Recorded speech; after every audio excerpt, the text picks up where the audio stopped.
Muy buenas tardes. Vamos a presentar una reflexión sobre el tema de las políticas asociativas para el desarrollo rural territorial. Y este es un ejercicio que, debo confesarlo, ha sido muy interesante, de trabajo con el equipo con el grupo de investigación de Unidad de Estudios Solidarios de la Universidad Javeriana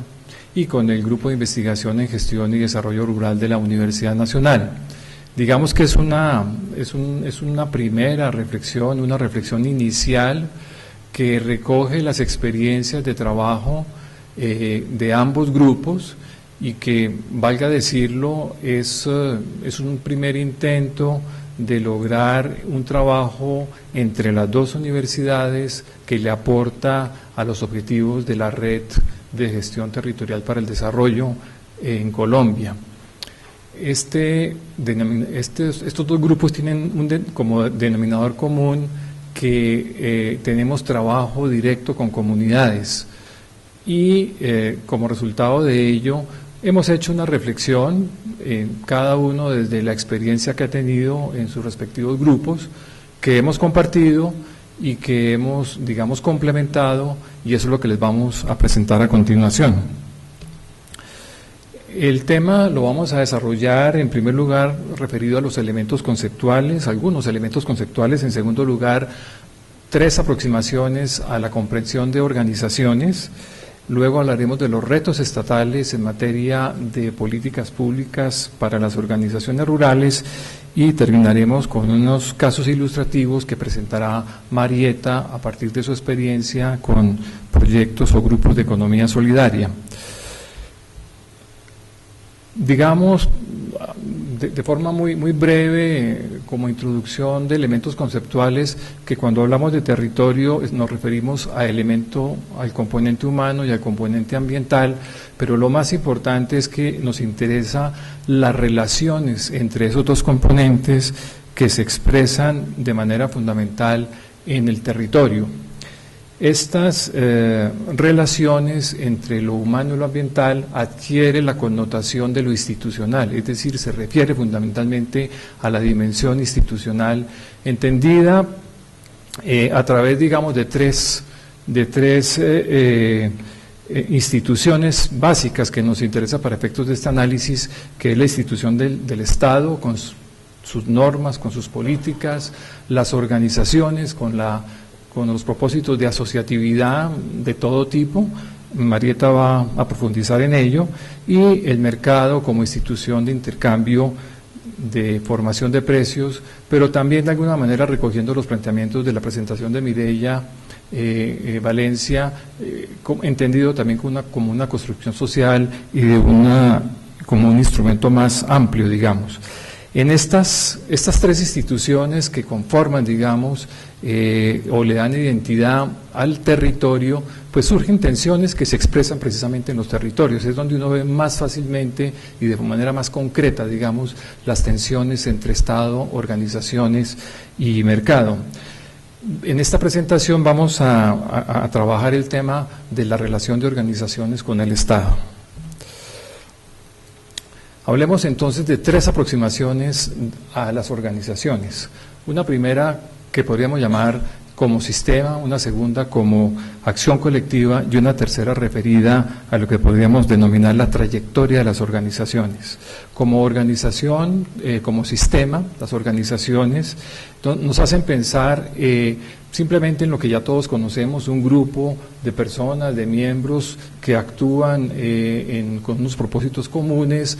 son miembros de la organización y como tales tienen unas fronteras definidas que los diferencian frente a los que no son miembros de la organización.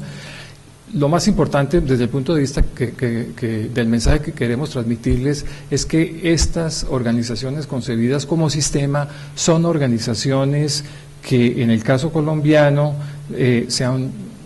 aplican, digamos, o operan como instrumentos de la política de desarrollo rural. Es decir, son básicamente un requisito que establece la política para que las comunidades puedan acceder a recursos públicos en favor del desarrollo rural. Pero también podemos decir que son un fin, en el sentido de que al Estado, a la política pública, le interesa promover este tipo de organizaciones, pero esa promoción tiene el carácter más bien de un enfoque inducido, no es endógeno y resulta más bien de los propósitos de poder captar esos fondos públicos. Ese tipo de organizaciones están motivadas más por esa característica. Y esa aproximación, digámoslo así, instrumental de la organización, esa concepción de la organización como instrumento de la política, se acentúa en el caso colombiano con el enfoque de las políticas, con enfoque de demanda que han prevalecido, digamos, más o menos en los últimos 10 años en el país. Adicionalmente, este enfoque de sistema de la organización también debe considerar que estas organizaciones no solamente se crean para captar recursos públicos, sino que también adquieren vida propia. Y se expresan, por ejemplo, en primer lugar, pues responden al tema de que el Estado le interesa que estas organizaciones pues contribuyan al mejoramiento de la competitividad, contribuyan a darle un mayor protagonismo a las organizaciones, a las organizaciones de los territorios, y ellas, como digo, tienen también en esa conjugación de lograr propósitos de competitividad que le interesan al Estado y de un mayor protagonismo de las organizaciones en ello, pues generan entonces, como ya lo mencioné, se pueden entender como un fin o como un medio en el lenguaje que utilizamos en el grupo de investigación de la Nacional, o como actores o factores del desarrollo en el lenguaje que está utilizando la Unidad de Estudios Solidarios de la Universidad Javeriana. Ambos conceptos, digamos, se asemejan, básicamente ya mencioné pues el enfoque fundamental. Pero repito, además de adecuarse a la institucionalidad, a los propósitos de gobierno, estas organizaciones también adquieren esa vida propia y se vuelven una estrategia para propósitos que ustedes ven ahí en la diapositiva, que tienen que ver pues con fortalecer la interlocución ante las instancias nacionales, territoriales de la política, lograr formación y desarrollo de conocimientos, mitigar las medidas negativas que pueda tener la globalización y hacer aportes en materia política, entre otros elementos. El otro enfoque o la otra aproximación que queremos destacar aquí es el de las organizaciones como acción colectiva. Lo que uno encuentra en las zonas rurales es que hay necesidades que tienen los habitantes de los territorios, y alrededor de esas necesidades se convoca, digámoslo así, la movilización o unas acciones concretas de parte de los habitantes de esos territorios que, sin estar formalmente constituidos, actúan para el logro o la consecución o la satisfacción de esas necesidades. Creemos que el concepto de organización también debe ampliarse a entenderlo de esa manera, como una acción colectiva, repito, sin existir una organización formalmente constituida, pero que sí incluye una acción de un colectivo. Consideramos que este tipo de acciones son fundamentales en el medio rural. También existen seguramente, o existen en el medio urbano, pero están muy en la naturaleza del medio rural por cuestiones de marginamiento, por cuestiones de relaciones de cercanía, por necesidades de apoyo mutuo. Entonces se basan en unos principios solidarios a los cuales también Marieta va a hacer referencia más adelante. Otro elemento que nos parece importante de esta acción colectiva, o de entender las organizaciones como acción colectiva, es que este tipo de iniciativas tienen un fundamento importante para la formalización posterior de organizaciones, con un proceso, con un criterio mucho más propio, mucho más endógeno, mucho más sólido, digamos, desde el punto de vista de la misma organización. Y también hay que entender que en este proceso, digamos, de la organización como acción colectiva, las comunidades que viven en un territorio frente a las políticas públicas tienen una percepción también de sus necesidades, logran, digamos, ponerse de acuerdo muchas veces sobre esas necesidades, logran priorizar esas necesidades consensuadamente, y esa percepción busca o debería ser captada por la política pública de manera que logre, digamos, atender esas necesidades. Un ejemplo de la importancia de este tipo de organización como acción colectiva es el tema de la experiencia de Sumapaz, la zona de Sumapaz, que es el páramo que tiene, colinda con Bogotá, se considera uno de los páramos más grandes del mundo, y ahí hay una historia de mediados del siglo pasado con Juan de la Cruz Varela, quien fue el líder de estas comunidades, y que en su lucha por la tierra, porque era el propósito que convocó, digamos, a los habitantes de Sumapaz, ante la alta concentración de la tierra que existía en esa época, logró una gran movilización que demuestra, digamos, que ese tipo de acción colectiva puede tener un impacto sustantivo. En esta foto ustedes ven ya la entrega de las armas de Juan de la Cruz y los miembros de su grupo. Algunos de ellos pasaron a ser parte de grupos guerrilleros después de los años 50 y 60, pero el mensaje más importante aquí es que, como resultado, digamos, de esa historia de la región del Sumapaz, hoy en día,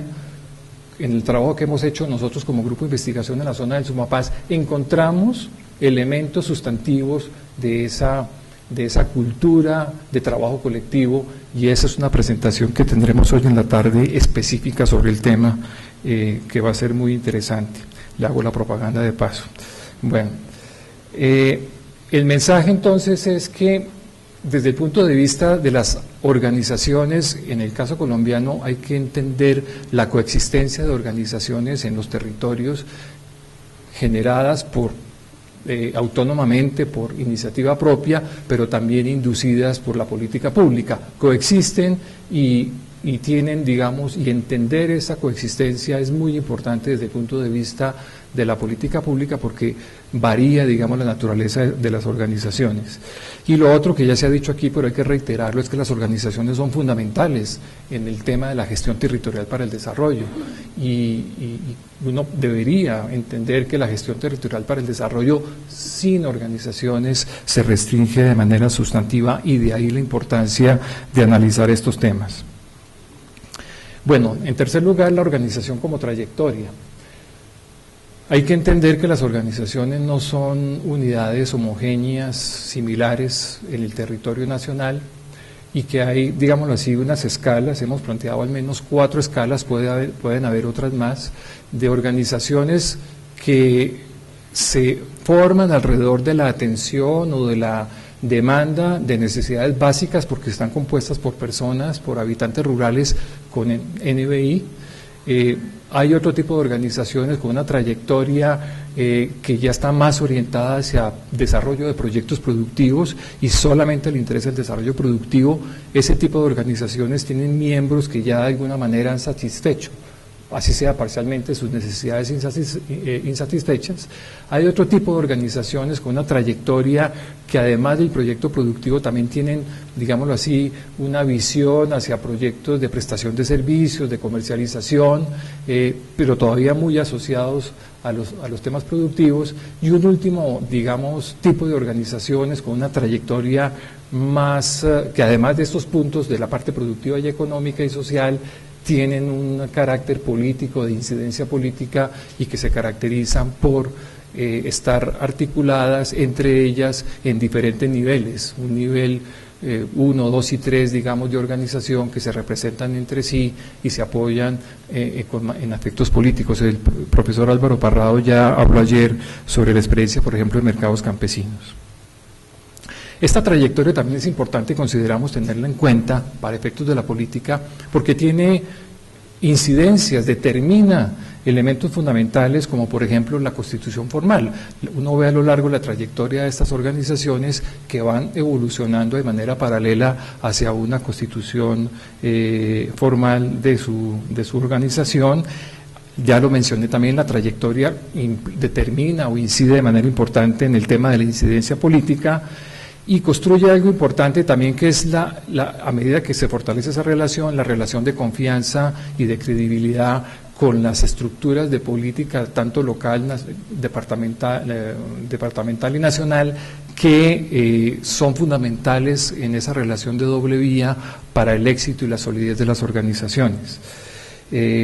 La inclusión de criterios técnicos también es parte, digamos, de esta trayectoria. Son organizaciones que van incluyendo más el tema de lo técnico en la formulación, diseño y aplicación de sus proyectos.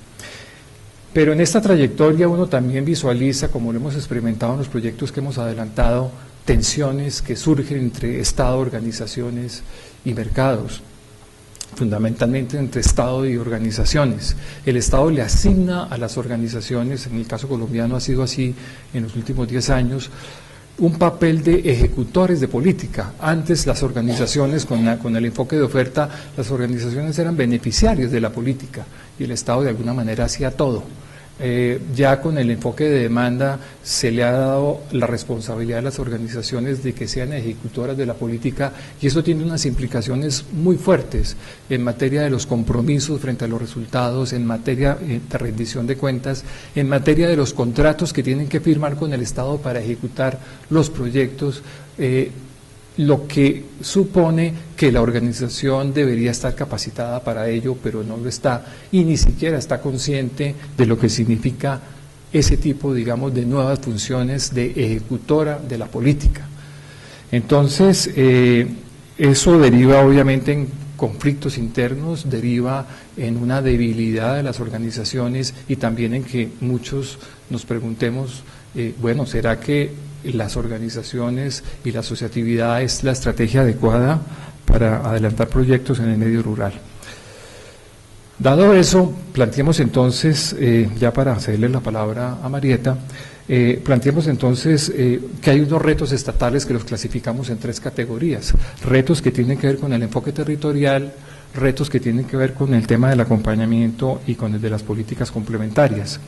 Del enfoque territorial simplemente diríamos que es muy importante en materia de los retos estatales considerar esa relación de abajo arriba y de arriba abajo de la política, que en la parte en el enfoque, digamos, de arriba abajo de la política sectorial que viene desde el nivel nacional al local, pues es muy importante que haya una coherencia en los discursos, y lo que uno encuentra es que eso no se da siempre en la práctica, y entonces la política tiene un discurso a nivel nacional, en su aplicación el discurso es distinto, se minimiza, se reduce, y los beneficiarios, los usuarios de la política a nivel local no entienden la cabalidad de la política sino como una obra física o un servicio que se presta y no lo que se busca con ella. Si se mira desde la óptica de abajo arriba es lo mismo, no hay espacios de concertación, no hay espacios de discusión, no hay espacios para la formulación de una política que sigue siendo tecnicista en su enfoque, y eso afecta naturalmente el enfoque territorial de las políticas, con los grupos de poder político que están a nivel local, están en todos los niveles, pero a nivel local, que sin una participación amplia no van a poder, digamos, neutralizarse distorsiones en materia clientelista. En cuanto al acompañamiento, consideramos que es otro desafío fundamental. Las organizaciones requieren definitivamente de un acompañamiento, ojalá continuo y durante un horizonte de tiempo suficiente. Algunos consideran que 2 o 3 años es suficiente. No, el acompañamiento del Estado debe ser de mucho más tiempo, 10 años, depende de la naturaleza de los proyectos. Y ya, lo que ya mencioné, el Estado no debe responsabilizar a las organizaciones en sus nuevas funciones, por ejemplo, de ejecución, si no crea las condiciones para que puedan cumplir con esas condiciones. Y lo que está pasando tristemente en el país es que se les entregan las funciones y no se tiene en cuenta la capacidad que ellas tienen para desempeñarlas. Es entonces fundamental avanzar en la formación, capacitación de los asociados y que el Estado brinde ese acompañamiento, entendiendo, como ya lo dije, la importancia de que la organización la podamos concebir no solamente como sistema, sino también como acción colectiva en ese marco de la de su trayectoria. Finalmente, las políticas complementarias, aquí el planteamiento también es muy sencillo, y es que uno puede pensar, bueno, entonces que haya políticas dirigidas a fortalecer la organización, está bien, puede ser necesario, pero más importante que ello es, creemos, políticas que atiendan los múltiples frentes de un territorio y que por esa vía se pueda reforzar el fortalecimiento de las organizaciones. Creemos que con políticas mucho más integrales a nivel territorial, el desarrollo y la consolidación de las organizaciones se logra de una forma más efectiva que con políticas simplemente dirigidas a fortalecer la organización de manera directa. Bueno, le cedo la palabra entonces a continuación a Marieta, quien va a desarrollar algunos casos ilustrativos sobre esto que mencionaba.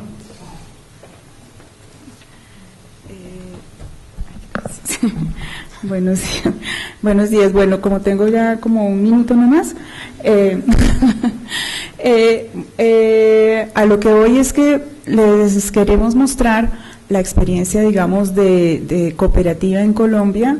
pero antes les muestro un poco lo que es la normativa para ciertos tipos de organizaciones donde todos los que han expuesto aquí tenemos relación y donde todas estas organizaciones tienen que ver con el desarrollo rural con enfoque territorial y con lo que persigue la red.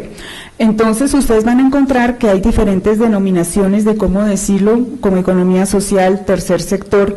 Entonces, hay algunas leyes, como ustedes ven aquí, que tienen que ver con las organizaciones solidarias, donde están las cooperativas. Tenemos que ver en el sector rural tanto con cooperativas, con empresas mutuales, con empresas solidarias de salud, administraciones públicas, empresas comunitarias, donde cada una de ellas se rige por un tipo de ley, que cómo hacer dialogar esa ley y la propia organización por dentro con un enfoque territorial. Creo que ese es un reto que todos tenemos.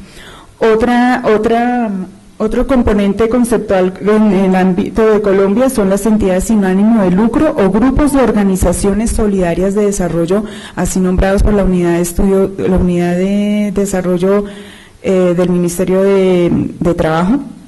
que antes era el DAN social. Entonces, ahí encontramos, según el Instituto Tributario, corporaciones, que por ejemplo ayer en el trabajo que mencionaba César con los acueductos teníamos que ver con eso, con fundaciones, asociaciones, juntas de acción comunal, federaciones, confederaciones, establecimientos de beneficencia, cabildos indígenas, etcétera. Todas estas organizaciones están ya participando de alguna manera y tienen algunas, digamos, una cosmovisión o una idea de lo que es el territorio, pero al mismo tiempo no hay una comprensión total de lo que es cada tipo de esas organizaciones, incluso por las personas que lo conforman. Entonces esto forma un choque entre lo que es la ley del deber ser, los alcances de estas organizaciones, la misión y mención de estas organizaciones por dentro y además su compromiso en el territorio, más lo que le dice el Estado que tiene que hacer. Entonces hay un montón de cosas que se conjugan que hay que analizarlas muy bien para ver de verdad esa perspectiva territorial.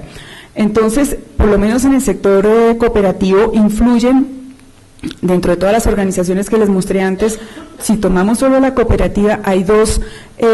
digamos, vertientes normativas y de recomendaciones que las rigen. Una es la recomendación 193 de la Organización Internacional de Trabajo y las otras son las normas jurídicas en Colombia. En este caso, de pronto ustedes pueden hacer la traducción hacia Brasil y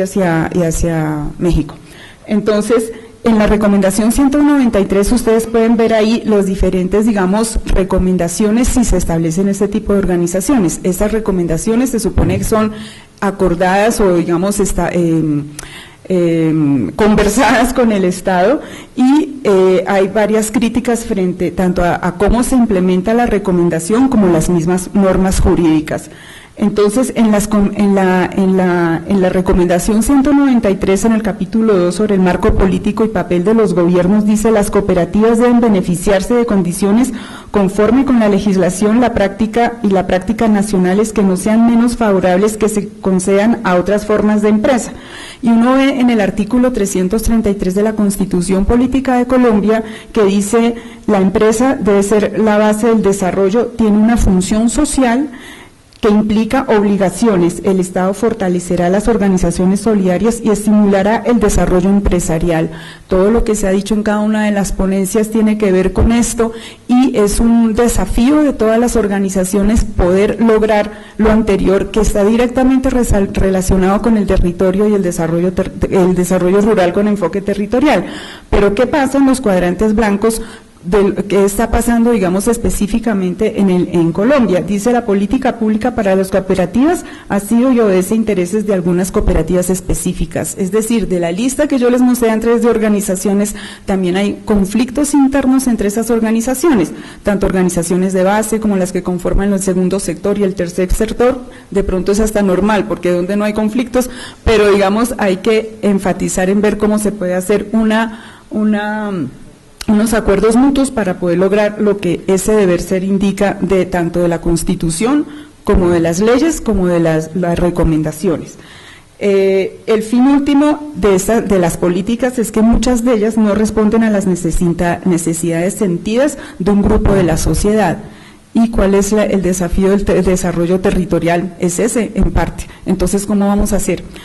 Entonces, tanto estas dos, la norma jurídica colombiana como la recomendación 193, han tenido muchas críticas. Entre otras, es que hay una ausencia de una política clara por parte del Estado y a pesar de que existe un marco jurídico en gran parte favorable para el sector y con supervisión y registro, está lejos de la recomendación 193. Bueno, voy de una vez a las consideraciones finales. A pesar, digamos, de la existencia de estas normas, del número de organizaciones solidarias que hay con diferentes leyes que las rigen y de su compromiso hacia el territorio que está, digamos, conducido también por los asociados a las que pertenecen, hay políticas que, pese a todo esto, dice aquí, no obstante, dentro de este panorama hay procesos con resultados significativos en las relaciones sociedad civil, sector cooperativo, como son los aportes de las cooperativas en los municipios y áreas rurales. Si hubiera tenido más tiempo les expongo más, pero hace como un mes más o menos estuve en Medellín en un congreso sobre Confiar, la Federación de Cooperativas Confiar, y era increíble cómo mostraba tanto ella, otra que se llama Colega, otras cooperativas del sector rural, los desafíos que tienen frente al mismo conflicto armado y todo, y cómo han logrado superar toda una situación dentro de su territorio para exportar. Hay una que se llama Cosurca, que no está en la Federación de Cafeteros, ellos solos están exportando café. Bueno, hay otro tipo de organizaciones como la misma Confiar, que tuvo, digamos, tuvo que hacer algunos tipos de negociaciones, también con grupos armados, tuvo también aporte de cooperación internacional y han logrado permanecer en el territorio. Entonces, digamos, esto era a grandes rasgos lo que les quería mostrar sobre el desafío de las organizaciones solidarias dentro de una perspectiva de enfoque territorial mediado por la normativa, tanto nacional como recomendaciones internacionales. Y en la mitad está un ciudadano. Entonces, ¿cómo va a ser esa persona para atender todo ese conjunto de compromisos? Gracias.